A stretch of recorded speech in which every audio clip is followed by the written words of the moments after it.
ఈ టాలీవుడ్ అంటే మన తెలుగు సినీ పరిశ్రమ మొదలుకొని బాలీవుడ్ అంటే హిందీ సినీ పరిశ్రమ దేశవ్యాప్తంగా ఉన్న పరిశ్రమ, అలాగే హాలీవుడ్ ప్రపంచవ్యాప్తంగా ఉన్నటువంటి సినీ పరిశ్రమ వరకు పాముల మీద చాలా చాలా కథనాలతో సినిమాలు తీసి మనందరినీ ఒక ట్రాన్స్లోనికి, ఒక పరిస్థితిలోనికి, ఒక నిశ్చయితలోనికి తీసుకెళ్ళారు. ఏమనంటే పాములు కొన్ని ప్రత్యేకమైన కారణాలను బట్టి మనిషి మీద పగబట్టి ఆ పగ తీర్చుకుంటాయని. దీనిలో భాగంగా ఇప్పటికీ చాలామంది మనం ఎన్ని చెప్పినా కూడా కొన్ని మాటలు లేదు లేదు మీరు ఎన్నైనా చెప్పండి మాకు ఈ ఇన్సిడెంట్లు జరిగాయి అని చెప్తూ ఉంటారు. వాటన్నిటికీ ఈరోజు మనం పరిష్కారం పరిశుద్ధ గ్రంథ వెలుగులో తెలుసుకొని నిజంగా పగబట్టేటటువంటి ప్రాణులు ఉన్నాయి, వాటి గురించి మనం తప్పించుకునేటువంటి ప్రయత్నం కూడా చేయాలి. మొదటగా ఈ పాములు పగబడతాయని చెప్పేటటువంటి సందర్భాలు ఏంటి అని ఆలోచన చేస్తే, పొరపాటున మనం దారిలో పోయేటప్పుడు పామును చూసుకోకుండా తొక్కినప్పుడు, లేదా పాము మనల్ని పొలంలో చూసినప్పుడు, లేకపోతే ఇంట్లో చూసినప్పుడు, ఎక్కడో చోట పాఠశాలలో, కళాశాలలో ఎక్కడో చోట మనం నివాసం ఉంటున్నటువంటి ప్రదేశాల్లో చూసినప్పుడు, దాన్ని కొట్టగా అది తప్పించుకొని పోయినప్పుడు, లేదు ఒకవేళ మనం చంపేసిన దాని జత, అంటే ఆడపామును చంపేస్తే దాని జత మగపాము వచ్చి పగ తీర్చుకుంటుందని, లేదు మగపామును చంపేస్తే దాని జత ఆడపాము వచ్చి పగ తీర్చుకుంటుందని, లేదు ఒకవేళ ఈ ఆడమ్మగా జత కాకుండా అమ్మనో తల్లిపామును చంపేస్తే పిల్లపాములు వచ్చి పగ తీర్చుకుంటాయండి. ఇలా రకరకాలైనటువంటి మాటలు వింటూ ఉంటాం, పరిస్థితులు చూస్తూ ఉంటాం. మరికొందరు మాట్లాడుతూ ఏమంటారంటే, రాత్రి అంటే పగలు పొలంలో పామును నేను కొట్టాను, అది తప్పించుకునింది, తెల్లవారి లేచి తలుపు తీసేసరికి తలుపు దగ్గరే వచ్చి ఉంది అని ఒకరు, లేదు దాన్ని చంపేశాను, నేను కర్రతోనే చంపేశాను, దాని మీద పగ తీర్చుకోవటానికి, అంటే నా మీద పగ తీర్చుకోవడానికి దాని జత వచ్చింది తెల్లవారి, నేను ఆడపామును చంపాను లేదా మగపామును చంపాను, మొత్తానికి దాని జంట వచ్చేసి పగ తీర్చుకోవడానికి రెడీగా తలుపు దగ్గరే ఉంది అని చెప్తారు. దీనికి సంబంధించి ప్రపంచవ్యాప్తంగా ఎడ్యుకేట్ చేయటానికి, అంటే సమాజంలో ఒక జాగృతిని తీసుకురావటానికి జేవివి అనేటటువంటి ఒక స్వచ్ఛంద సంస్థ వచ్చింది. జేవివి అంటే ఏదో కాదు, జన విజ్ఞాన వేదిక అని. సో జన విజ్ఞాన వేదిక కూడా అనేక రీతులుగా ఎన్నో రకాలైన ప్లాట్ఫామ్లో ప్రజలందరూ బాగా గుమికూడే చోట, అలాగే సోషల్ మీడియా ప్లాట్ఫామ్లో కూడా కొన్ని ప్రముఖమైనటువంటి ఛానల్స్, TV9 లాంటివి, BBC ఛానల్, BBC తెలుగు అనేటువంటి ఛానల్ కూడా వచ్చింది వాళ్ళు, అలాగే రకరకాలైనటువంటి యూనివర్సిటీ ప్రొఫెసర్స్, అంటే మరి ముఖ్యంగా ఈ జువాలజీ, ఈ జంతు శాస్త్రం గురించి నేర్చుకునేటప్పుడు పాముల గురించి కూడా నేర్పుతూ ఉంటారట. దానికి సంబంధించి ఎన్నో రీసెర్చ్లు చేస్తారు, పరిశోధనలు చేస్తారు, అనేక విషయాలు. పాలు తాగుతాయా అనే దాని మీద కూడా రీసెర్చ్ చేశారు, పాములు పగబెడతాయా అనేటటువంటి దాని మీద రీసెర్చ్ చేశారు. అలా అనేక రీతులుగా వాళ్ళు కూడా పరిశోధన చేసి ఇవన్నీ మీరు నమ్మకండి అని రకరకాల ఇంట్రెస్టింగ్ విషయాలు తెలియపరిచారు.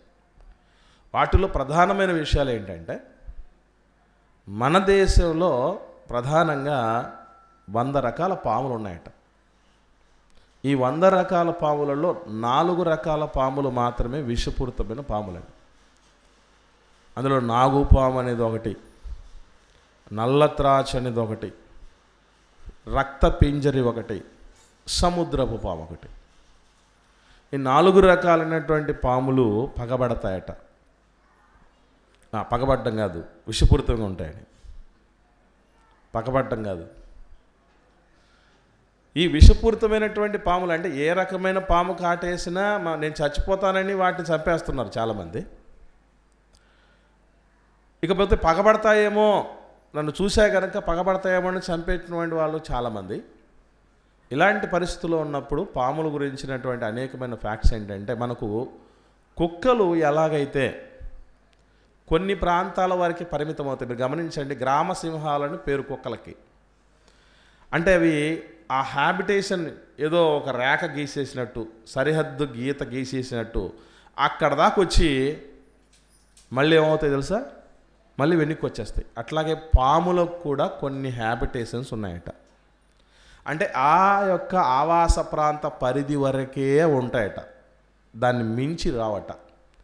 ఇన్ కేసు మన మీద పగబట్టినటువంటి పరిస్థితుల్లో ఉన్నాయనుకుంటే ఆ పరిధిలోనికి వచ్చినప్పుడే చేయాలి. మొత్తం ఆ హ్యాబిటేషన్ ఆవాసాన్ని దాటేసి మనం పోయినప్పుడు అవి పని చేయకుండా ఉండాలి. కానీ అలా లేదు, ఎక్కడో పొలం ఉంటుంది, ఎక్కడో ఇల్లు ఉంటుంది, అప్పుడు కూడా పసిగట్టి వచ్చేస్తాయని చెప్తారట. కాబట్టి ఆవాస ప్రాంతాలు కొన్ని ఉంటాయి. అంటే పొలంలో తిరిగేటి పొలంలోనే ఉంటాయట. ఎందుకంటే వాటికి అక్కడే భుక్తి దొరికింది. ఇప్పుడు మనం ఒక ఉద్యోగం దొరికిన తర్వాత వేరే దాని గురించి ఎందుకు ఆలోచన చేయము? మనకు తిండి దొరికింది, అక్కడ మనకు కావాల్సింది ఉంది, అక్కడ ఉంది కాబట్టి అక్కడే ఉంటాం. మన హ్యాబిటేషన్ అది, మన ఆవాసం అది. అట్లాగే పొలాల్లో తిరిగేటి పొలాల్లో, అరణ్యాల్లో తిరిగేటి అరణ్యాల్లో, ఇండ్ల మధ్య తిరిగేటటువంటివి ఇండ్ల మధ్య, ఇలా ఆ ఆవాస ప్రాంతంలోనే తిరుగుతాయట పాములు. మరొక విషయం ఏంటంటే, మానవులుగా మన మెదడు 1350 గ్రాముల బరువు ఉంటుందట.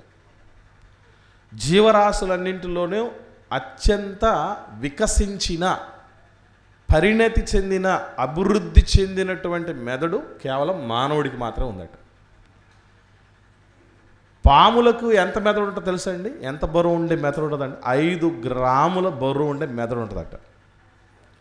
5 గ్రాముల బరువు ఉండే మెదడు కలిగినటువంటివి పాములు. 1350 గ్రాముల బరువు ఉండే మెదడు కలిగిన వాళ్ళు మానవులు. అసలు మనకే 2 రోజుల క్రితం మధ్యాహ్నం ఏం తిన్నామని అడిగితే మనమే చెప్పలేము. ఏ బట్టలు వేసుకున్నామని అంటే తడుముకుంటాం. అంతవరకు ఎందుకు, ఈరోజు ఏం మెసేజ్ జరిగిందని ఆరాధన అయిపోయిన తర్వాత అడిగితే కూడా అందరం చెప్పలేము. ఇంత వికసించిన మెదడు కలిగిన మనమే కొన్ని విషయాలు మర్చిపోతూ ఉంటే 5 గ్రాముల మెదడు ఉండి, ఒక విషయం తెలుసా మీకు? పుట్టను వదిలేసి వస్తాయి కదండి పాములు, పుట్టలో నుంచి బయటకు వచ్చేస్తాయి కదా. కొంత దూరం పోయిన తర్వాత అవి విడిచి వచ్చిన పుట్టనే కనుక్కోలేవట. విడిచి వచ్చిన పుట్టనే కనుక్కోలేవట. అలాంటిది నన్ను ఎవడు కొట్టాడు, వాడు ఎల్లయ్యా పుల్లయ్యా ఎట్ట కనుక్కుంటాడు? అట్లా కనుక్కుంటుంది అది. ఎలా పగ తీర్చుకోవాలి, ఇంటి దగ్గరికి దారెట్లా, ఇవన్నీ కూడా కేవలము కల్పితాలే, ఊహాజనితాలే. మరి తెల్లారు లేచేసరికి డోర్ దగ్గరే వచ్చేసింది, నేను చూశాను, నాకు ఎక్స్పీరియన్స్ అయ్యి ఎన్నోసార్లు చూసామని ఎందుకు చెప్తారు అంటే దానికి కూడా కారణం ఉంది, జాగ్రత్తగా రండి. నేనంటే వీటికి వినికిడి శక్తి ఉండదట. ప్రధానంగా చిత్రమైనటువంటి విషయం ఏంటంటే, ఎక్కడో తొక్కి ఉంటాడట, లేదంటే కొట్టి వదిలేసి ఉంటాడట. అది ప్రాణం పోకుండా ఉన్నటువంటిది ఇంటికి వెతుకొచ్చి అది అటక మీదనో ఫ్యాన్ మీదనో ఏదో ఒక ఇంటిలో ఉన్న ప్రదేశం మీద ఆగి ఉంటుందట. ఆగుండి పేరు పిలిచినప్పుడు, అంటే ఫర్ ఎగ్జాంపుల్ పామును తొక్కిన ఆయన ప్రేమానందం అనుకుందాం. ప్రేమానందం అని పిలవగానే కరెక్ట్గా వచ్చి మీద పడదట. ఇదంతా సినిమాల్లో చాలా చూశారు చాలామంది. పాములు పగబడతాయని చెప్పేసి రకరకాల పాములు, నాగుపాములు, శ్వేతనాగు అంటే తెల్లగా ఉండేది నాగుపాము, ఇలా పగబట్టి మన మీద పగ తీర్చుకుంటాయనేటువంటి విషయం ఎన్నో రకాలుగా చెప్తూ ఉంటారు. వాస్తవం ఏంటి, సత్యం ఏంటంటే పాములకు చెవులే ఉండవు, పాములకు వినికిడి శక్తి ఉండదు.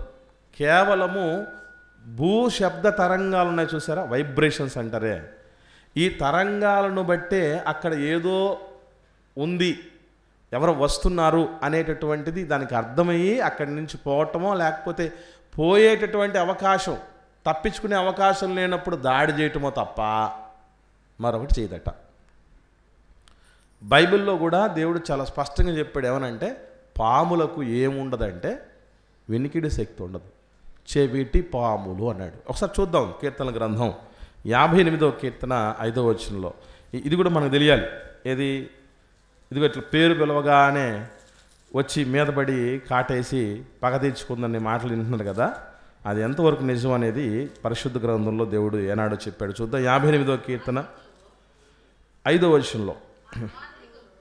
మాంత్రికులు ఎంత నేర్పుగా మంత్రించినను వారి స్వరము తనకు విడబడకుండున్నట్లు చెవి మూసుకున్నట్టి చెవిటి పాము వలె వారు ఉన్నారు. పాములు చెవిటివి అని దేవుడు చెప్పినటువంటి మాట ఇక్కడ మనకు కనబడుతుంది. సరే, ఒకవేళ అనుకుందామండి, కాసేపు అనుకుందాం, ఏమని? చెవులు వినబడతాయి అనుకుందాం. తొక్కినప్పుడు పేరేమన్నా పలుకుతారు ఎవరన్నా? తొక్కినప్పుడు కొట్టినప్పుడు నా పేరు ప్రేమ, నా పేరు ప్రేమ అని కొడతాడు ఎవరన్నా? లేదు కదా. తొక్కినప్పుడు నేను పలానా సైమన్ను తొక్కాను అని అంటారు ఎవరన్నా? లేదు కదా. మరి పేరు పిలిచినప్పుడు ఎట్లా పడింది ఫ్యాన్ మీద నుంచి కిందకి? అల్లితే అలాగ ఉంటుంది అన్నమాట. అల్లిక అబద్ధం అల్లితే అలాగ ఉంటుంది అన్నమాట. వాస్తవం చెప్పాలంటే అసలు వాటికి వినికిడి శక్తే లేదు. అలాంటప్పుడు పేరును గుర్తుపెట్టుకొని మీద పడడం చేయటం అనేది జరగదు. మరి ఇంటి దగ్గరకు వచ్చి పడిందే, రాత్రి కొడితే సేమ్ అలాగే ఉందని చెప్తారే. వాస్తవంగా మీరు గుర్తుపెట్టుకోండి, మనం ఏమన్నా పాముల విషయంలో ఎక్స్పర్ట్లమా? ఏ పామును కొట్టాము, ఆ పాము సైజ్ ఎంత ఉంది, దాని కలర్ ఎట్లా ఉంది, దాని చారలు ఎన్ని ఉన్నాయి, ఎంత పొడవు ఉంది, ఎంతలా ఉంది, అన్నీ గమనిస్తామండి దాన్ని. అసలు దాని దగ్గర మనం చూడగానే వెంటనే ముందు మనకు భయం పట్టుకుంటుంది. భయం పట్టుకున్నామంటే ఏది గుర్తుండదు మనకి. అలాంటి పరిస్థితి ఉంటే అదే వచ్చిందని ఎలా చెప్పగలం? గొర్రెలు చూడండి, మీరు గమనించండి. 100 గొర్రెలు చూసాం అనుకోండి, మనకి ఏమనిపిస్తుంది తెలుసా? పెద్ద సైజు గొర్రెలు, చిన్న సైజు గొర్రెలు ఉన్నాయి అనుకుంటాం అంతే. ఎందుకంటే చిన్నవి పెద్దవి చూసినప్పుడు అంతవరకే. కానీ వాటి గురించి పూర్తిగా ఎవరు తెలుసు? ఆ కాపరికి పూర్తిగా ఎప్పుడు చూస్తూ ఉంటాడు, అబ్జర్వ్ చేస్తుంటాడు కాబట్టి తెలుసు. కాబట్టి పాముల గురించి ఎవరికి బాగా తెలుసు అని అంటే, పాములు పట్టుకునేటటువంటి వాళ్ళకి, పాములతో సాధ్యం చేసేటువంటి వాళ్ళకి, పాములకు సంబంధించినటువంటి ఎక్స్పర్ట్స్ కొంతమంది ఉంటారే, వాళ్ళు చెప్పినా ఏదైనా నమ్మచ్చు. ఏమని? అక్కడ తొక్కిన పాము ఇక్కడికి వచ్చింది సేమ్ పాము అని, లేదా అక్కడ కొట్టిన పాము ఎక్కడికి వచ్చింది. ఇంకో విషయం ఏంటి, దాన్ని నేను ఎక్కడ కొట్టాను నాకు గుర్తుంది, అక్కడే దెబ్బ తగిలినటువంటిది వచ్చిందని చెప్తారు కొంతమంది. ఇది కూడా అబద్ధమే. ఎందుకనంటే పాములకు వాసన పసిగట్టే శక్తి ఇచ్చాడు దేవుడు. వాసనను పసిగట్టే శక్తి ఇచ్చాడు అనగానే మనం ఏమనుకుంటాం, అవును కదా అప్పుడు కొట్టినప్పుడు వాసన చూసింది, ఇప్పుడు వచ్చి మళ్ళీ కనిపెట్టి వచ్చిందని. దీనికోసం కాదు మనం చెప్తున్నా. పాముకు వాసన పసిగట్టే శక్తిని దేవుడు ఎందుకు ఇచ్చాడంటే 2 పర్పస్తో ఇచ్చాడు. మొట్టమొదటిది తన ఆహారాన్ని వెతుక్కుంటూ పోవటానికి. ఎక్కడ ఎలకుందో, ఎక్కడ చిలకుందో ఎట్లా తెలిసింది దానికి? ఎలా తెలిసింది? ఒక్కటే, వాసన, ప్రత్యేకమైన వాసనలు ఉంటాయి. అది మొదటి పర్పస్ అయితే, వాసన పసిగట్టే శక్తిని ఇవ్వటం పాముకి, ఆహారాన్ని సంపాదించుకునేటువంటి ఉద్దేశం అయితే. రెండోది ఏంటంటే తన జతను వెతుక్కుంటూ వెళ్ళటానికి సంబంధించి దేవుడు ఏర్పరిచిన ప్రత్యేకమైన నిర్మాణం అట. జతను అంటే ఆడపాము మగపామును వెతుక్కుంటూ వెళ్ళటానికి, మగపాము ఆడపామును వెతుక్కుంటూ వెళ్ళటానికి, వాటిల్లో కూడా ఆకర్షించేటటువంటి శక్తిని పెట్టాడట వాసనలు. ఈ 2 ఉద్దేశాలతో పాములకు వాసన పసిగట్టే శక్తి ఉంటుంది. మరి ఇంటి దగ్గరికి ఎందుకు వచ్చింది మరొకటి అని అంటే గుర్తుపెట్టుకోండి, అదే నేను ఆడపాముని చంపాను మగపాము వచ్చింది. ఇంతకు ఆడపాము మగపాము ఎట్ట కనుక్కుంటాడు? దానికి మెజర్మెంట్స్ మనకు తెలియదు, కానీ చెప్తారు. దీనికి కారణం ఏంటంటే, మనము ఎక్కడో ఒక చోట పామును చంపి ఉంటాం, కర్రతో చంపి ఉంటాం కదా, ఆ కర్రని క్లీన్ చేయకుండా, లేదంటే అక్కడే పడేయకుండా, లేదా దాన్ని పూర్తిగా కాల్చేయకుండా ఇంటికి తెచ్చుకున్నాం అనుకోండి, చంపేసిన పాము ఆడపాము అయిందనుకోండి, ఆ చంపేసిన దాని తాలూకు స్టెంచ్ అంటారు, దాన్ని వాసన ఉంటుంది చూసారా, ఆ వాసనను పసిగట్టి ఇక్కడ ఉంది నా జత అని ఆడపామును చంపి ఉంటే ఆడపాము వాసనను పసిగట్టి మగపాము వస్తుందట. ఫర్ ఎగ్జాంపుల్, మనం చంపేసి కర్రను ఇంట్లో తెచ్చిపెట్టుకున్నాం అనుకోండి, ఒకదాన్ని ఆడపామునే చంపామనుకుందాం. ఇంట్లో తెచ్చి పెట్టుకున్నాం అనుకోండి, పెట్టుకున్నా కూడా ఎక్కడ పెడతాం? మహా అంటే తలుపు చాట పెడతాం దగ్గరలో కదా. ఈ చంపి పెట్టినటువంటి వాసన ఆడపాముదైతే లోపల ఈ ఇంట్లో ఉంది, ఈ ప్లేసులో ఉంది నా జత అనుకొని మగపాము వస్తుందట. ఒకవేళ మగపాముని చంపామనుకోండి, చంపినటువంటి ఆ కర్ర తీసుకొచ్చి ఇంట్లో పెట్టుకుంటే ఆ వాసన కోసం, అంటే ఏమనుకుని వచ్చింది అది? నా జత ఇక్కడ ఉందని వచ్చింది అంతే తప్ప నా జతను చంపినోడు ఇక్కడ ఉన్నాడని కాదు వచ్చింది అది. ఇవన్నీ సైన్స్ చెప్తున్నటువంటి సత్యాలు.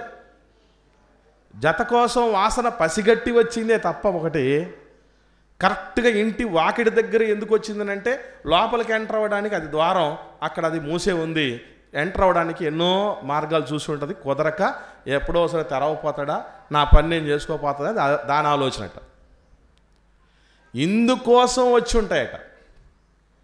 ఇది పాముల తాలూకు వాస్తవాలు, సత్యాలు. ఇకపోతే మనం తెలుసుకోవాల్సినటువంటి ప్రధానమైనటువంటి సంగతులు ఉన్నాయి. అదేంటంటే పాములకు సంబంధించి 2 ప్రధానమైనటువంటి విషయాలు మనం గుర్తుపెట్టుకోవాలి. ఏమిటి అని అంటే, పరిశుద్ధ గ్రంథంలో పాము లేదా సర్పము అని చెప్పబడినటువంటి వాటికి 2 విరుద్ధమైనటువంటి లక్షణాలు కలిగినవి ఉన్నాయి. మొట్టమొదటిది ఏంటంటే, దేవుడైన యెహోవా కలగజేసినటువంటి సమస్తమైనటువంటి వాటిలో ఆదికాండం 3వ అధ్యాయం ప్రారంభం చూడండి. ఆదికాండం 3వ అధ్యాయం ప్రారంభం చూడండి. దేవుడైన యెహోవా కలగజేసినటువంటి సమస్త సృష్టిలో సర్పము ఎలాంటిదట? నోట్ దిస్ పాయింట్, గుర్తుపెట్టుకోండి. సర్పం ఎలాంటిదని చెప్పబడిందండి? యుక్తి గలది అని చెప్పబడింది. రైట్. ఇప్పుడు కొరింథీయులకు రాసిన 2వ పత్రికలో 11వ అధ్యాయంలో మాట రాయబడింది, దాన్ని కూడా చూద్దాం. అపోస్తలుడైన పౌలు గారు కొరింథీయులకు రాసిన 2వ పత్రిక 11వ అధ్యాయం 3వ వచనం చూద్దాం.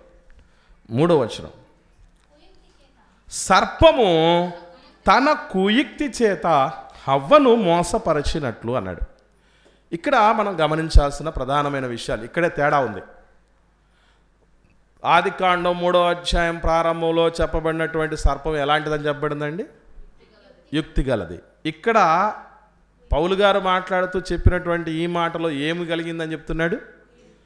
యుక్తి కుయుక్తి 2 ఒకటేనా? యుక్తికి వ్యతిరేక పదం కుయుక్తి, యుక్తికి వ్యతిరేక పదం కుయుక్తి. 2 పరస్పర విరుద్ధమైన లక్షణాలు కలిగినవి ఒకదే ప్రాణులు ఎలా ఉంటాయి? అసలు ఇంపాసిబుల్ అది. మరి దేవుడు సర్పం యుక్తి కలిగిందని చెప్తున్నాడు, అది మంచిది. యుక్తి అంటే మంచిది, మంచి లక్షణం, మనకు తెలివితేటలు అని అర్థం, వివేకం అని అర్థం. ఆదికాండం 3వ అధ్యాయంలో తెలివి కలిగింది, వివేకం కలిగింది పాము సర్పం అని చెప్తున్నాడు. ఇక్కడికి వస్తే కొరింథీయులకు రాసిన 2వ పత్రిక 11వ అధ్యాయం 3వ వచనంలో ఏం చెప్తున్నాడు? సర్పం కుయుక్తి కలిగింది. కుయుక్తి అంటే అర్థం ఏంటి? మోసపరిచే గుణం అని అర్థం. అది అక్కడ సర్పము తన కుయుక్తి చేత హవ్వను మోసపరిచింది. అక్కడేమో ఆదికాండంలో 3వ అధ్యాయంలో దేవుడు వివేకము కలిగింది, తెలివితేటలు కలిగింది పాము అని చెప్తున్నాడు. ఇక్కడేమో పాము మోసగుంచేది అని చెప్పాడు. ఇంతకు ఏది? సరే, ఏ రోజైనా ప్రపంచంలో పాములు పగబడతాయని విన్నారు, కానీ మోసగించింది పాము అని విన్నారా? చెప్పండి. కాబట్టి ఈ 2 సందర్భాల్లో మనం గుర్తుపెట్టుకోవాల్సిన విషయం ఏంటంటే, ఆదికాండం 3వ అధ్యాయంలో చెప్పబడిన సర్పం వేరు, కొరింథీయులకు రాసిన 2వ పత్రిక 11వ అధ్యాయం 3వ వచనంలో చెప్పబడిన సర్పం వేరు. ఈ వేరు వేరు సర్పాలంటే అది రక్తపింజరి, ఇది నాగుపాము అని కాదు. వేరు వేరు అనగానే ఏదో రకరకాల పాములు ఉన్నాయి కదా, అది శ్వేతనాగు, ఇది మామూలు నాగు అని కాదు. ఆ రకమైన వేరు కాదు ఇక్కడ చెప్పేది. దేవుడు కలగజేసిన ప్రకృతిలో పాము జాతి అంతటి గురించి చెప్తున్నది ఆదికాండం 3వ అధ్యాయంలో. కొరింథీయులకు రాసిన 2వ పత్రిక 11వ అధ్యాయం 3వ వచనంలో చెప్తున్న దేని గురించి అంటే ఆది మహాఘట సర్పం అపవాది గురించి. అర్థమవుతుందా? ఇది డిఫరెన్స్. అంటే బైబిల్ గ్రంథంలో సర్పం అనగానే మనం ఏ సర్పమా అని మనం ఆలోచన చేయాలి. ఏమని అది ప్రకృతిలో దేవుడు కలగజేసిన మనము చూస్తున్నటువంటి పడగ విప్పినటువంటిదా, తోక కలిగిందా, పాకుతూ పోయేదా, లేకపోతే ఆది ఘట సర్పముగా పోల్చబడిన అపవాద? ఈ రెండు రకాలైనటువంటి పోలికలు ఉన్నాయి. ఇకపోతే మనం ఈరోజు మాట్లాడుకుంటున్నది దేని గురించినంటే ప్రకృతిలో దేవుడు కలగజేసిన పాము గురించి. ప్రకృతి అంతటి గురించి ప్రారంభంలో దేవుడు చెప్తూ ఏమనన్నాడు చూద్దాం. ముందు పాములు పగబడతాయని, అదొకటని, రకరకాలుగా జీవరాశులకు సంబంధించి చాలా చాలా చెప్తూ ఉంటారు కదా. అలాంటి వాళ్ళందరికీ ఒకటే ఒక జవాబు. ఆదికాండం 1వ అధ్యాయం 31వ వచనం. ఆదికాండం 1వ అధ్యాయం 31వ వచనం. దేవుడు తాను చేసినది యావత్తును ఇన్క్లూడింగ్ పాము. అంతేనా? దేవుడు తాను చేసినది యావత్తును చూచినప్పుడు అది అందులో ఏముంది? పాము కూడా ఉంది, సర్పం కూడా ఉంది. ప్రకృతిలో మనం చూస్తున్న పాము కూడా చాలా మంచిది. పాము మంచిదా అంటే 100% మంచిదే. ఎలా చెప్పగలమనంటే మనము దాన్ని ఏదో చేస్తామన్న భయముతో మన మీదికి దాడికి దిగుతుంది తప్ప అంతకు మించి దానికి వేరే ఫ్యాక్సినిజాలు దానికి తెలియదు. పగా ప్రతీకారాలు అస్సలే తెలియదు వాటికి. చంటి పిల్లలకు ఉన్నటువంటి మైండ్ లాంటి ఇమ్మెచ్యూర్డ్ మైండ్ ఉంటుందట పాముకి. ఇప్పుడు చిన్నపిల్లలు పగబెట్టుకున్న చూసారా మీరు ఎప్పుడైనా? చంటి పిల్లలు అమ్మ పాలేయలేదని అమ్మను చంపేసిన 10 నెలల పసికందు ఎప్పుడైనా చూసారా? నాన్న ఎత్తుకోలేదని నాన్న గొంతు నిలుమి చంపినటువంటి కొడుకు అని చూడరు. ఎందుకంటే ఆ చిన్న పిల్లలకు ఆ మైండ్ సెట్ ఎట్లాగైతే ఉండదో, మెచ్యూరిటీ ఉండదో, అలాంటి మెచ్యూరిటీ లేనటువంటి మైండ్, బ్రెయిన్ పాముకు ఉంటుందట. కాబట్టి ఇక్కడ మనం గుర్తుపెట్టుకోవాల్సినటువంటి విషయం ఏంటంటే చాలా మంచిదట. పాములు ఉండటం వల్ల పొలాన్ని నాశనం చేసేటటువంటి చాలా రకాలైనటువంటి ఎలుకలు లాంటి వాటిని తినేసి రైతులకు మేలు చేకూర్చేటటువంటి వాళ్ళలో ముందు ఉంటాయట పాములు. ఎలాగైతే వానపాములు ఉంటాయో, అది కూడా పామే కదా, దాంట్లో కూడా పాములను చూసిన వానపాము అనే. అలా ఏ రకమైన పామైనా మేలు చేసేటువంటి పరిస్థితిలో ఉంటుందట. దాన్ని తీసేస్తే చాలా ప్రమాదం అట. పొలాల్లో ఉన్నటువంటి వాటన్నిటిని తినేయటం, లేదంటే ఆ ఎలుకలన్నీ తీసేయడం చాలా కష్టం అట. బేసికలీ దేవుడు కలగజేసే సృష్టిలో ప్రతిదీ మంచిదే. ఈరోజు పాము విషయాన్ని ఎన్ని రకాలైనటువంటి మందుల్లో వాడుతున్నారు తెలుసా మీకు? పాము విషయాన్ని మందుల్లో, మెడిసిన్లో వాడుతున్నారు. ఎన్నో ఉన్నాయి దాంతో ఉపయోగాలు. లెదర్, దాని యొక్క చర్మం లెదర్గా వాడబడుతుంది. అంతవరకు ఎందుకండి? నిజంగా అది పగబట్టేది అనుకుంటే ఫస్ట్ ఆఫ్ ఆల్ ఈ భూమి మీద ఒక దేశంలో ఉండే జనాలు ఎవరు బతికుండకూడదు. ఎవరోళ్ళు? చైనా వాళ్ళు. ఎందుకు అని అంటే అసలు పక్కా విషపాములను సైతం పట్టుకొని దాన్ని గట్టిగా నొక్కి దాని తలని, దాని విషం తీసి తర్వాత ఏం చేస్తారు? తల కట్ చేసి, మనం ఎట్లాగైతే ఆదివారంలో మటన్ వేలాడదీసి ఉంటారు చూసారా, మటన్ చికెన్ వేలాడదీసి ఉంటారే, అట్లా వాటిని వేలాడదీసి చర్మం అంతా తీసేసి ముక్కలు ముక్కలుగా నరికి అమ్మేస్తుంటారు. ఇప్పుడు నాకు తెలియక అడుగుతాను, మగపాముని చంపేస్తే ఆడపాము ఉండదా? ఆడపాముని చంపేస్తే మగపాము ఉండదా? తల్లిని చంపేస్తే పిల్లలు ఉండవా? వీళ్ళందరూ ఇన్నేళ్ళకి ఎత్త బతికేస్తున్నారండి పగబెట్టుకుంటేవే. అంటే పూర్తిగా సత్యదూరమైనటువంటి వాటి మీద, భ్రమల మీద, కృత్రిమాల మీద మనిషిని భయాందోళనకు గురి చేసినటువంటి పరిస్థితుల మధ్య మనిషిని నడిపిస్తున్నారు చాలామంది. దేవుడి మాటలు ఎంత అద్భుతంగా ఉంటాయంటే వాస్తవాన్ని అద్భుతమైన రీతిలో ఆవిష్కరిస్తాయి. ఇకపోతే పాముల గురించి 2 రకాలైనటువంటి సత్యాలు చెప్పాడు కలగజేసిన సృష్టికర్త. ఆ 2 రకాలు ఏ పాములు? ప్రకృతిలో మనం చూస్తున్న పాములు. దాని గురించి ఆలోచన చేస్తున్నాం. ప్రకృతిలో మనం చూస్తున్న పాముల్లో 2 రకాలైనటువంటి విషయాలను తెలియపరిచారు. మొట్టమొదటిది ఏంటంటే పాముల నుంచి నేర్చుకోవాల్సింది ఒకటి, పాముల నుంచి నేర్చుకోకూడదు ఒకటి. ఏంటి నేర్చుకోవాలి అంటే యేసు ప్రభులు వారు మాట్లాడుతూ మత్తయి సువార్త 10వ అధ్యాయంలో 16వ వచనంలో మాట చెప్తున్నాడు. చూద్దాం. వీటి నుంచి పాజిటివ్గా నేర్చుకోవాల్సినటువంటి అక్కడ చెప్తున్నాడు. ఇదిగో మత్తయి సువార్త 10వ అధ్యాయం 16వ వచనంలో, తోడేళ్ల మధ్యకు గొర్రెలను పంపినట్టు నేను మిమ్మును పంపుచున్నాను గనుక పాముల వలె వివేకులను పావురము వలె నిష్కపటులనై ఉండండి అన్నాడు. అంటే పాములతో పోల్చినటువంటి పోలిక మానవులకు నేర్పిస్తున్నాడు ప్రభు.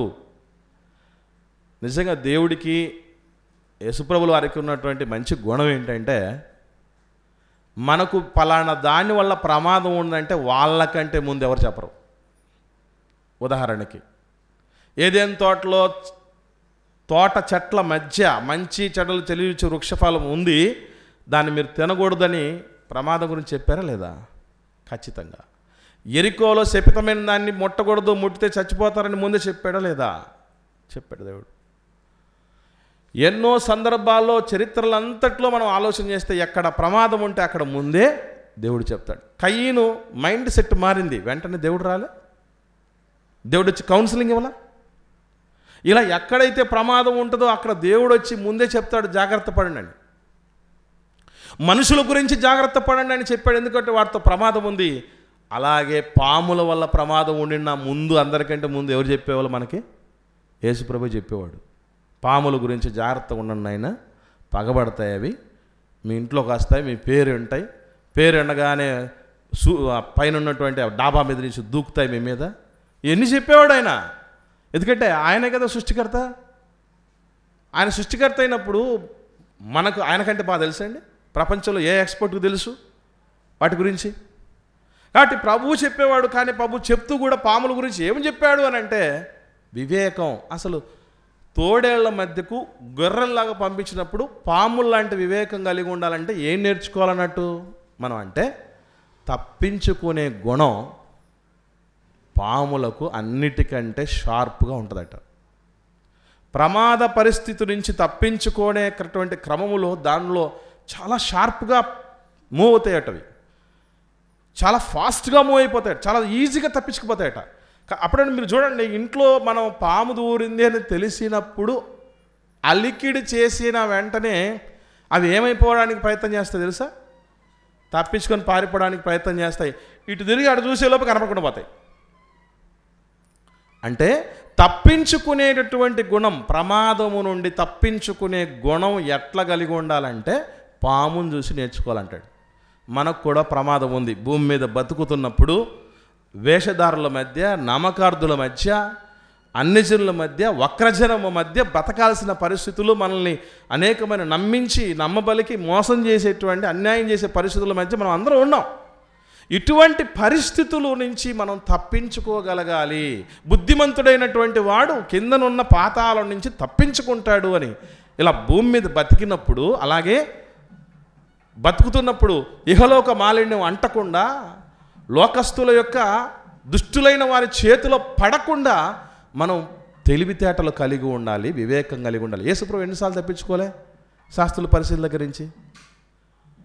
పౌలు గారు ఎన్ని సందర్భాల్లో చాకచక్యంగా తప్పించుకోలేదు? దావీదు గారు ఎన్ని రీతులుగా తప్పించుకోలేదు? అవంతా ఏంటన్నమాట అంటే ప్రమాదాలు చుట్టూ పొంచి ఉన్నాయి. వాటి విషయంలో మనం జాగ్రత్త వహిస్తూ పాము వంటి తెలివితేటలతో, వివేకముతో, యుక్తితో బతకాలి అని ప్రభు దాన్ని రోల్ మోడల్గా చెప్పాడు. ఒకటి. రెండవది, పాములో నుంచి, పామును చూసి ఏ లక్షణాన్ని మనం కలిగి ఉండకూడదంటే, ఒకసారి కీర్తనల గ్రంథంలో చూద్దాం. దానికంటే కొత్త నిబంధనలు కూడా చూద్దామండి. కొత్త నిబంధనలను చూద్దాం. ఏమనో ఒకసారి గమనించగలిగితే, పౌలు గారు రోమీలకు రాసినటువంటి పత్రిక 3వ అధ్యాయము 13వ వచనం చూద్దాం. పౌలు గారు రోమీలకు రాసిన పత్రిక 3వ అధ్యాయం 13వ వచనంలో, వారి గొంతుక తెరచిన సమాధి, తమ నాలుకతో మోసము తేయుదురు, వారి పెదవుల క్రింద సర్ప విషమున్నది. అంటే ఇది ఏం చెప్తున్నాడు దేవుడు? ఇట్లా ఉండమనా ఉండొద్దనా? ఉండొద్దు. ఇలాంటి విషపు లక్షణాలు ఎక్కడో లేవు.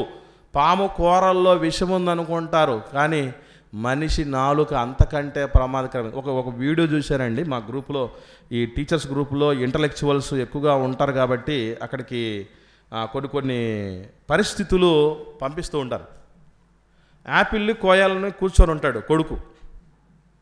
ఇంట్లో భర్త ఆపిల్ని కోయడానికి కత్తి పెట్టుకొని కోస్తా ఉంటాడు, అది తెగకపోతే వాళ్ళ అమ్మ వస్తుంది, అతని యవనస్తుడే అతను, వాళ్ళ అమ్మ వస్తుంది, కాసేపు ఉన్నాయనని కత్తి తీసుకుపోయి వాళ్ళ కోడలు నాలుకని బయటకు తీయమని చెప్పి నాలుక మీద అట్లా ఇట్లా అంటది. వాళ్ళ కోడలు నాలుక మీద అట్లా ఇట్లా అని తీసుకొచ్చి కొడుకు ఇచ్చేస్తుంది. ఇవ్వగానే టప్పిమని కోసుకుపోద్దాడు. అంటే ఏమని అర్థం అన్నమాటది? బాగా షార్ప్ పదును పెట్టేదని చెప్పాడు, కానీ వాస్తవంగా చెప్పాలంటే పదును పెట్టేది కాదు, అది చాలా పదునైంది. మనిషి నాలుకతో ఎంతమందిని చంపేస్తామంటే, ఎంతోమందికి ఇప్పటికీ కేసులు, కోర్టులో కేసులు, పోలీస్ స్టేషన్లో కేసులు ఏముంటాయంటే, మా ఆయన నన్ను ఎలా హింసిస్తాడని చెప్తారండి చాలామంది ఆడకూతుర్లు. మాటలతో హింసిస్తారు, చిత్రవద చేస్తున్నారండి. ఏం చేయాల్సిన పని లేదు, సిగరెట్తో కాల్చాల్సిన పని లేదు, కత్తితో పొడవాల్సిన పని లేదు, ఏం చేయాల్సిన పని లేదు. మాటలు అంత ప్రమాదకరమైన మనిషి మాట నిజంగా మంత్రం అండి. ఎంతో కుంగుదల్లో ఉన్నోళ్ళకి ఆదరిస్తూ ధైర్యం చెప్తే వాళ్ళు తెప్పరిల్లుతారు. ఎంతో సంయమనంతో ప్రశాంతంగా ఉన్న వాళ్ళకి కొన్ని రెచ్చగొట్టే మాటలు చెప్తే వాళ్ళు ఏమైపోతారంటే చెడిపోతారు, అదుపు తప్పేస్తారు. ఇదంతా మాటకున్న శక్తి. అందుకే దేవుడు అంటాడు, మాట వెండిగా ఉండాలట, వెండి విమోచనకు గుర్తు. మానవుడి మాట, నోటి మాట మాట్లాడితే కొన్ని సమస్యలు పరిష్కరించబడాలి తప్ప లేనిపోని సమస్యలు వచ్చి పడకూడదు. మీరు ఈ సమస్యలన్నింటి కారణం మన అందరికీ తెలుసు. ఊరికి నోరుకి సంబంధం. ఊరు ఎంత పెద్దది, నాలుక నోరు ఎంత చిన్నది. ఊరుకు నోరుకి కూడా సంబంధం పట్టదు. నోరు మంచిదైతే ఊరు మంచిదవుద్దట. అంటే సర్ప విషం ఉండేటటువంటి నాలుకలు లాంటి పరిస్థితి. సర్ప విషాన్ని ఎందుకు, సర్పం అంటే భయపడుతున్నావు, దాన్ని ఎందుకు కొట్టి చంపేయాలనుకుంటున్నావు, అందులో విషం ఉందని కదా. అలాంటప్పుడు సర్పము లాంటి నాలుకలు, సర్పపు విషము లాంటి లక్షణాలు మనలోనే కలిగి ఉన్నప్పుడు మనం దాన్ని ఎంత జాగ్రత్త పరచుకోవాలి. ఎప్పుడైనా మన నాలుకలు మనం కొట్టుకున్నావా, తిట్టుకున్నావా? ఒక్కసారన్నా కుదురుగా మాట్లాడివే నువ్వు? ఎప్పుడు చూసినా వద్దు వద్దన్న పని చేసేస్తుంటావే, బహుగా అదిరిపడతావే అని మనం ఎప్పుడు అనుకోం. ఒకసారి నాలుక నా నోట్లో ఉన్న 32 పండ్లను అడిగిందట. నాకు మీరే ఆహారాన్నంతా మంచిగా నమిలి చక్కగా ముద్దలా తయారు చేసి నా దగ్గరకు పెట్టేస్తారు, నేనే దాన్ని ఆస్వాదిస్తాను. పండ్లు ఆస్వాదిస్తాయండి, దంతాలు ఆస్వాదిస్తాయి, ఆహారాన్ని ఆస్వాదించేది నాలుగు కదా. నాలుక నాకు ఈ విధంగా సేవలు చేస్తున్నారు, మీ రుణం ఎలా తీర్చుకోమంటారని పండ్లను దంతాలను అడిగితే నాలుక దంతాలు అన్నాయట. ఏమనంటే, నువ్వు మాట్లాడితే పళ్ళు రాలగొడతాం అంటారు, నువ్వు తప్పు మాట్లాడితే మా మీదకి వస్తారు అందరూ, కాబట్టి మిమ్మల్ని రాలిపోనీయకుండా జాగ్రత్తగా ఉండే తల్లి అని చెప్పారట. అది అదిరిపోయింది, అంత సులభమైంది కాదు. కాబట్టి ఈ లక్షణం వద్దన్నాడు. విషపూరితమైనటువంటి నాలుక లక్షణాలు సర్పములో ఉంది, సర్పపు విషం ఉంది, అటువంటి విషం మనకు వద్దు అని చెప్పాడు. ఇవి ప్రకృతిలో ఉన్న పామును చూసి నేర్చుకోవాల్సింది ఒకటి ఏంటంటే, అది తప్పించుకునే గుణం కలిగింది ప్రమాదం నుంచి, అది మనం నేర్చుకోవాలి.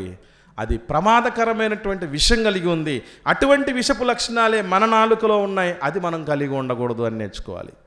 ఇది పాజిటివ్, నెగిటివ్. ఇక ఆఖరి కన్క్లూజన్ విషయంలో మనం నేర్చుకోవాల్సింది ఏంటంటే, పగబట్టేవి పాములు కాదు, ప్రకృతిలో ఉన్న పాములు కాదు, కానీ పగబట్టే ప్రాణులు ఉన్నాయి భూమి మీద. పగబట్టే ఉన్నాయి. ఎవరా పగబట్టే వాళ్ళంటే ఎవరో కాదు, మానవులమైన మనమే. అవి ప్రమాదకరమైంది, అవి పసిగడతాయి, పగబడతాయి, పగదిచ్చుకుంటాయి అనుకుంటూ ఉంటారు, కానీ మనలోనే ఉన్నారు. ఏదో చంకలో గొర్రెపిల్లలను పెట్టుకుని లోకమంతా ఎదిగినట్టు చాలామంది ఏదో పాములు పగబడతాయి అనుకుంటారు, కానీ పగబట్టే గుణాలు మనలోనే ఉన్నాయని మర్చిపోతారు. పగపడితే ఎలా ఉంటుందో మనం బాగా ఆలోచన చేస్తే, తన అనేది కూడా మనసుకు రాదండి పగబడితే. వాళ్ళు ఎంతటోళ్ళు, యోగ్యుల, శ్రేష్ఠుల, మంచోళ్ళ, సమాజానికి అవసరమైన వాళ్ళ, వాళ్ళు మంచి చెప్పిన వాళ్ళ, చెడు చెప్పిన వాళ్ళ అవసరం లేదు.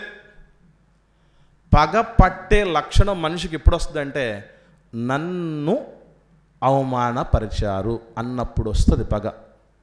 మమ్మల్ని తక్కువ చేశారు, వీళ్ళని ఎక్కువ చేసుకుంటున్నారు అనుకున్నటువంటి ఆలోచన పరిస్థితి వచ్చినప్పుడే పగబడుతుంది. ఇప్పుడు యోసేపు గారి మీద 10 మంది అన్నయ్యలకి ఏం పుట్టింది? పగబుట్టింది, మరీ పగబుట్టింది. ఈ పాములు కాదయ్యి, యోసేపు గారి 10 మంది అన్నయ్యలు పాములు కాదు, పగబట్టింది పాములు కాదు. రూబేను అదొక పాము, పగబట్టే పాము. ప్రకృతిలో ఉండే పాములు పగబట్టవు, కానీ మానవులలో పగబట్టే పాములు లాంటి వాళ్ళు ఉన్నారు, పగబట్టే లక్షణాలు కలిగిన వాళ్ళు ఉన్నారు. టైం కోసం చూశారు. అన్నయ్యలకు అన్నం తీసుకొచ్చినటువంటి పరిస్థితుల్లో ఉంటే తమ్ముడు, ఒరే చిన్నోడు అయినా 10 మంది అన్నయ్యలకి ఎంత దూరం నుంచి తీసుకొచ్చారో తమ్ముడు, ఎంత మంచోడురా నువ్వు, అపార్థం చేసుకున్నావురా చిన్నోడా నిన్ను అని చెప్పి వాళ్ళు చూసుకోలే. వచ్చేసాడు ఈ కళ్ళు గనేవాడు, ఇప్పుడు మనం పక్క తెచ్చుకుందాం. కళలు గనేవాడే అని అన్నారు తప్ప మన తోడబుట్టినోడని అనిపించలా. ఎందుకనంటే పగ మనిషిని పూనితే ఏమీ కనపడవు. పగ తీర్చుకోవాలనేది తప్ప మరొకటి ఉండనే ఉండదు. గోతులో పడేశారు, గోతులో నుంచి మళ్ళీ కాసేపటికి తీసేశారు, ఇష్మాయిల్కి అమ్మేశారు. ఇది పగలో ఉన్నటువంటిది. అలాగే స్త్రీలు కరిన వాళ్ళలో గొప్పవాడు కదా బాప్తీసు యోహాను గారు. ఏమంటే లోకాలను కలగజేసిన సృష్టికర్త ఈ భూమి మీదకి రావడానికి ముందటి ఏర్పాట్లు చేయటానికి దేవుడు నమ్మకస్తుడిగా సమర్థుడిగా ఎంచి పంపినటువంటి వాడండి బాప్తీసు యోహాను గారు. ఇదిగో నీకంటే ముందుగా నా దూతను పంపుతున్నాను, అతను మార్గం సరళం చేస్తాడు అని రాయబడినటువంటి పరిస్థితి. రోషము కలిగినటువంటి వాడు, దేవుని తల ఎత్తుకునేటట్టు చేసినటువంటి వాడు, తండ్రుల హృదయాలను పిల్లల వైపు, పిల్లల హృదయాలు తండ్రుల వైపు అనగా దేవుడి వైపు తిప్పినటువంటి మహనీయుడు, ఆకాశంలోని నక్షత్రం లాంటి వాడు, మండుచు ప్రకాశించుచున్న దీపము లాంటి వాడు. ఆయన వెలుగులో ఆనందించారట అనేకులు. అటువంటి వ్యక్తిని కూడా హేరోదియ పగబుని చంపించేంత వరకు కూడా ఊరుకోలేదు. తలే ఎందుకు అడిగింది అనుకుంటున్నారు? ఆ తల్లోనే కాదు, నన్ను తప్పుబట్టిన నాలుక ఉండేది కాబట్టి అవి వేరైపోవాలి. ఈ మధ్యకాలంలో కొన్ని దారుణమైనటువంటి పరిస్థితులు చూస్తున్నాం. భార్యను చంపి ఏం చేశారట? ముక్కలుగా నరికేసి ఈ సంక్రాంతి టైంలో ఫస్ట్ తలగాల్చాడట. ఈ మధ్యకాలంలో ఇంట్రెస్టింగ్ విషయాలు వస్తున్నాయి. ఫస్ట్ తలగాల్చాడట. వాసన వేరే విధంగా చుట్టుపక్కల వాళ్ళకి వచ్చిందట. సంక్రాంతి టైం కదా, ఏ మేకనో గొర్రెనో తలగాల్చుకుంటున్నాడేమో అనుకున్నారట. తలగాల్చేసి మాంసాన్ని వేరు చేసి ఎముకలను గాల్చేసి పొడి చేసి కాలువల్లో పడేసి, ఇవన్నీ ఎక్కడ ప్రారంభమైంటుంది అనుకుంటున్నారు? ఆ విషయమే, సర్ప విషయమే, మాటలే అంత దాకా తీసుకెళ్ళిపోతాయి. నువ్వు తప్పు చేసావమ్మా అన్నా కూడా తట్టుకోలేని పరిస్థితుల్లో పగబెట్టుకోవటం జరిగింది. వీళ్ళే ప్రమాదకారులు. శాస్త్రుల పరిస్థితులు ఏం తక్కువ కాదు. వీళ్ళు దేవుడి సంబంధాలని పిలువబడినా కూడా యేసు ప్రభు మీద ఎటువంటి పగబుని అన్నట్టు రాయబడింది తెలుసండి బైబిల్లో. ఒకసారి చూద్దాం. లూకాసు వార్త 11వ అధ్యాయం. లూకాసు వార్త 11వ అధ్యాయము 53-54 వచనాలు చూద్దాం. లూకాసు వార్త 11వ అధ్యాయము 53-54 వచనాలు. ఆయన అక్కడి నుంచి వెళ్ళినప్పుడు శాస్త్రులను పరిసయ్యులను ఆయన మీద నిండా పగబట్టారట. పగ కూడా ఏదో స్టార్టింగ్ 10%, పావు భాగం కాదు, అరభాగం కాదు, 30వ భాగం కాదు, ట్యాంకి ఫుల్లుగా పగబట్టారట. అందుకే ఏ గడియ కోసం ఎదురు చూస్తున్నారట, ఎక్కడైనా చిక్కకపోవడా అని చూస్తున్నారట. ఆఖరికి దొరికింది. నేరాలు అన్నీ ఎన్నో మోపారు, ఇన్ని సిలువ వేయమన్నటువంటి కేకలు కూడా వేశారు. ఆఖరికి చంపేసేంత వరకు కూడా పగ చల్లారలేదు. సమాధిలో పెట్టిన తర్వాత కూడా భయపడ్డారు. ఏమని? తిరిగి లేస్తాడు అన్నటువంటి మా మాట మాకు గుర్తుంది, సమాధిని భద్రం చేయండి అని. పగ ఎంత దాకా పోయిందంటే మనిషి చచ్చిపోయినా కూడా సావలే.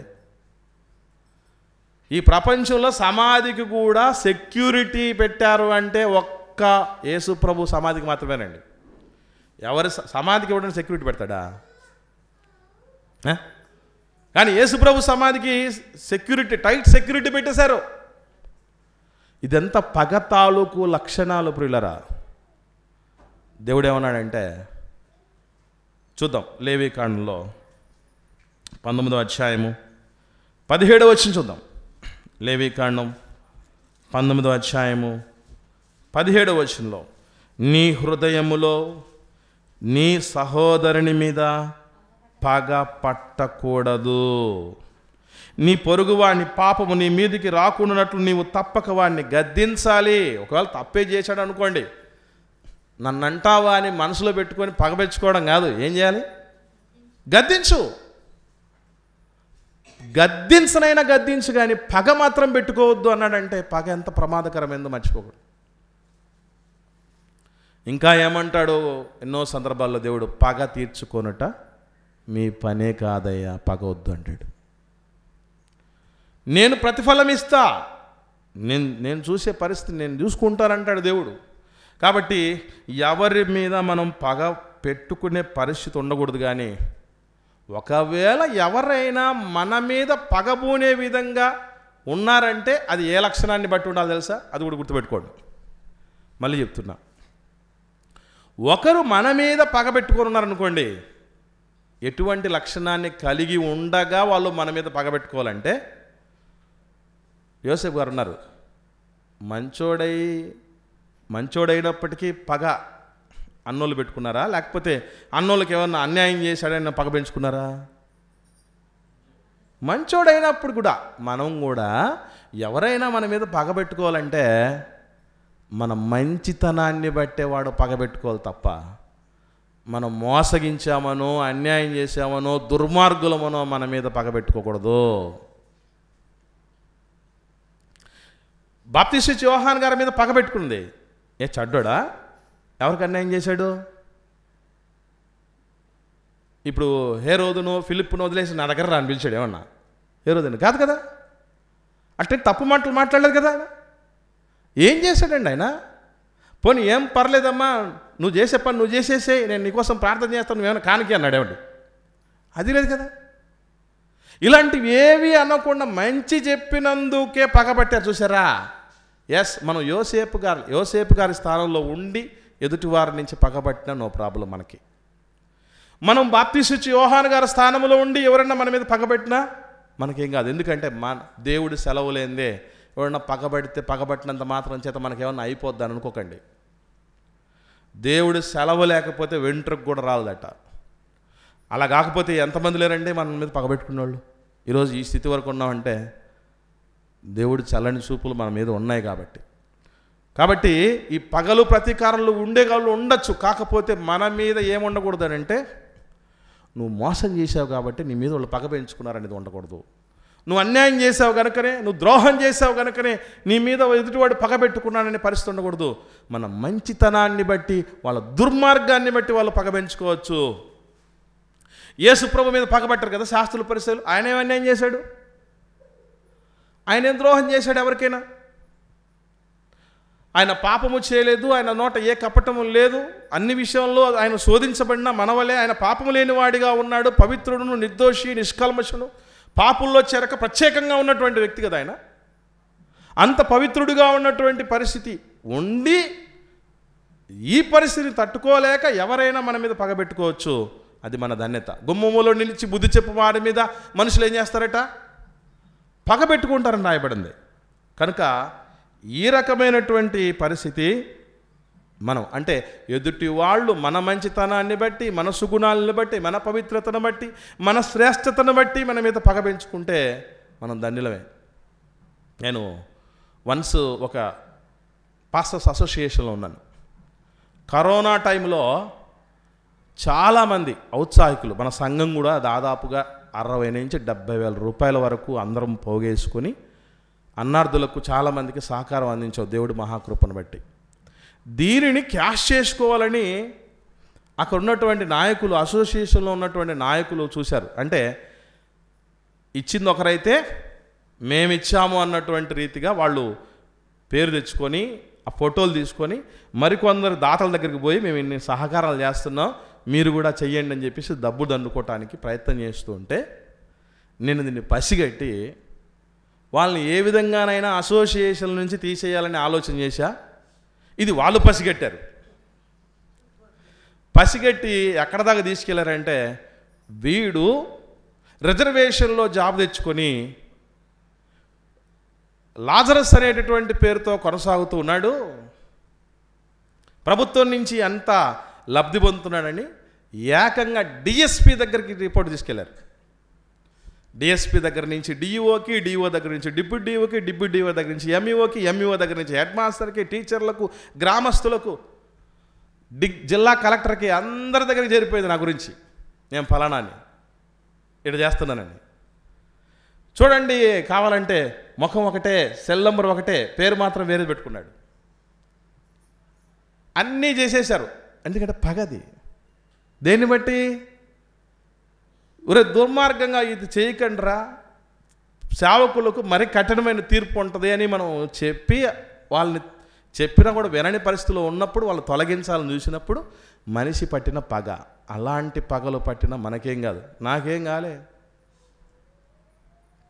ఎప్పుడు మాట అనుకుంటున్నారు? ఇది ఇప్పుడు జరిగింది కాదు, దాదాపు 2 ఏళ్ల క్రితం జరిగింది.